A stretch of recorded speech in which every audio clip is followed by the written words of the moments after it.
Recently, the coastal flats in Dongying are blanketed by a vast, red ocean of Suaeda Salsa.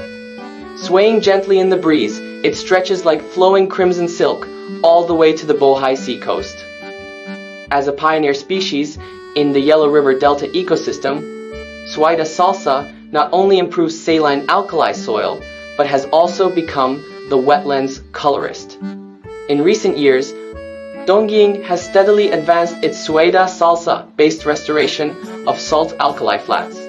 Each October, the tidal flats near the city are transformed into spectacular red carpets, so expansive that they vanish beyond the horizon.